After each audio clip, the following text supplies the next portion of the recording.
Hi friends, welcome to మన channel.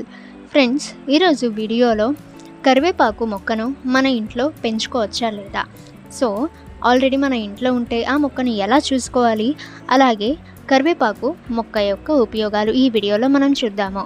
So friends, వీడియోని ఎక్కడా స్కిప్ చేయకుండా చూడండి. ఇక ఇటువంటి ఇంట్రెస్టింగ్ వీడియోస్ అందరికంటే ముందుగా మీరు పొందాలి అనుకుంటే మన ఛానల్ని సబ్స్క్రైబ్ చేసి బెల్ ఐకాన్ని ఆల్ మీద ట్యాప్ చేయండి. అండ్ ఫ్రెండ్స్, ఈ వీడియోని మీ ఫ్రెండ్స్ అండ్ ఫ్యామిలీ అందరికీ కూడా షేర్ చేయండి. కరివేపాకు చెట్టును నాటడానికి ఉత్తమ సమయం చూసినట్లయితే వసంతకాలం ప్రారంభం. శీతాకాలంలో దీనిని పెంచుతున్న తోటమాలి దానిని కంటైనర్లో నాటాలి. ఇక 5 గ్యాలన్ కంటైనర్లో నాటండి మరియు పెరుగుదల పురోగమించడం ప్రారంభించిన తర్వాత దాని పరిమాణాన్ని పెంచండి.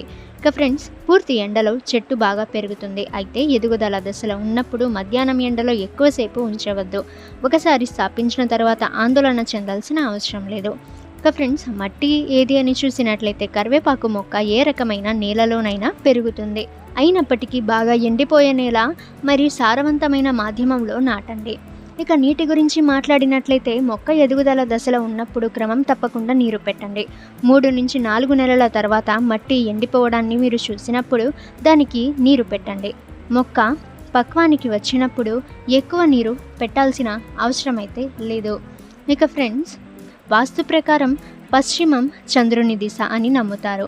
కాబట్టి కరివేపాకు మొక్కను ఈ దిశలో నాటడం శుభప్రదంగా పరిగణించబడుతుంది.